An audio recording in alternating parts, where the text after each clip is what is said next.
Valtteri Bottas has not yet ended his journey in Formula One and shows interest in making a surprising move to Red Bull, Mercedes' arch-rival. The scenario has transformed since 2021, and Bottas seeks to secure a consistent position. However, is the Austrian team prepared to commit to a competent second driver alongside Max? And fundamentally, what is the reason they have not established contact with him when he provides precisely what they need to be the Dutchman's partner? One of the figures we should observe in the coming months is Valtteri Bottas. The Finnish driver experienced extraordinary moments with Mercedes during the Golden Era, never missing a session in the third qualifying practice between 2017 and 2021. Moreover, he possesses 10 triumphs in races and more than 200 Formula One competitions recorded. And it represents exactly what Red Bull needs considering the second driver position. Apparently, their vehicle is exceptionally complex to maneuver, and only Max manages to obtain satisfactory performance. Therefore, should they wish to make it more competitive, they will need an experienced driver capable of acting at an exceptional level. Despite the time at Sauber having established a dark stain on Bottas's trajectory, a situation he recognized as the most serious mistake of his existence, circumstances are different currently. We understand it was not related to his talent or ability to drive the automobile. It depended on the organization and their negligence that led Bottas to such a descending phase of his career. And presently, the Finn has been associated with a possible transfer to Red Bull, something that certainly could rehabilitate his professional trajectory. Developing this issue and recognizing that he made himself available to the Austrian team, Valtteri declared my offer was quickly discarded because I believe there are certain people or a person within the Red Bull structure who for unknown reasons does not nurture great appreciation for me. I am unaware if they observe external candidates to their academy. They possess numerous drivers. They also maintain their junior formation. It is complicated because it appears not to be a simple automobile to drive. Evidently, Max executes the work, but I do not know. I simply question if that vehicle to be driven quickly requires a driver with experience. We understand perfectly. We formulate the same questioning. And I believe the entire Formula One community wishes to know the answer. Is Red Bull truly problematic for being driven by drivers without vast experience in the modality? One could present a contrary argument, highlighting the unsatisfactory performance of Pérez, or more specifically, the decadent performance of the Mexican driver. However, considering all variables, he represented the best second driver that Red Bull could have requested. Now that the Constructors' Championship is unreachable, even second or third placement would constitute a gift for Red Bull. The Austrian organization must reconsider their priorities and identify who would represent the best alternative for the second position, preferably soon.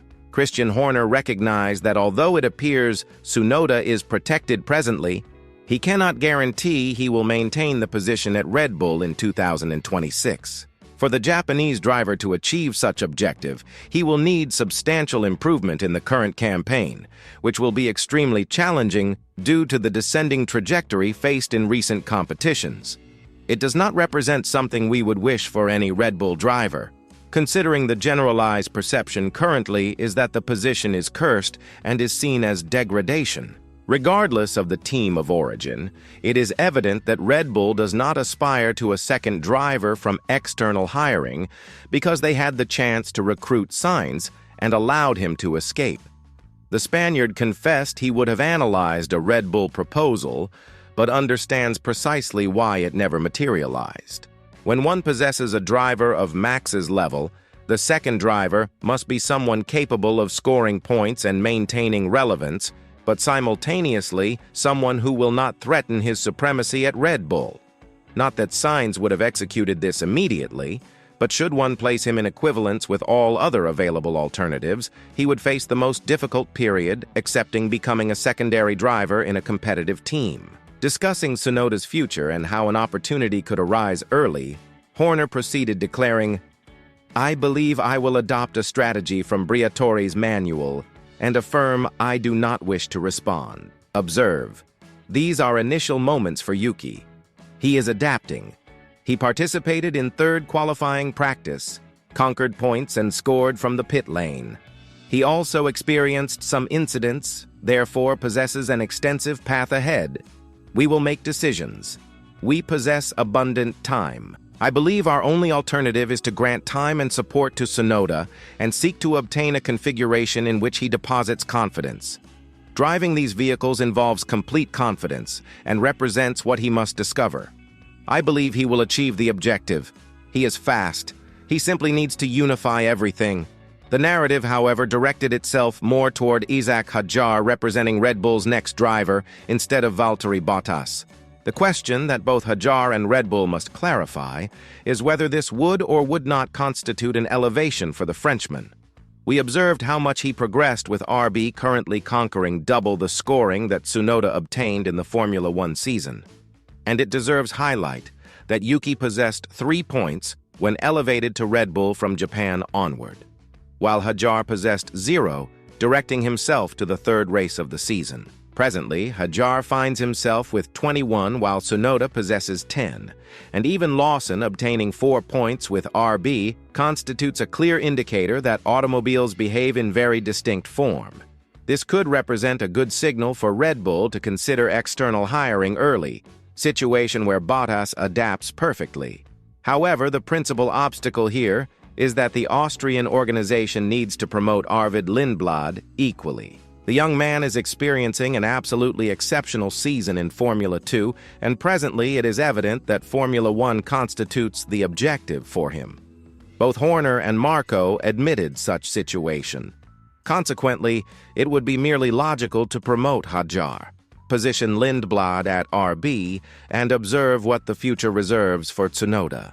This, if the entire project with the Japanese driver does not prosper. Therefore, regardless of Bottas's aspiration, it appears he does not fit into the Austrian organization's plans.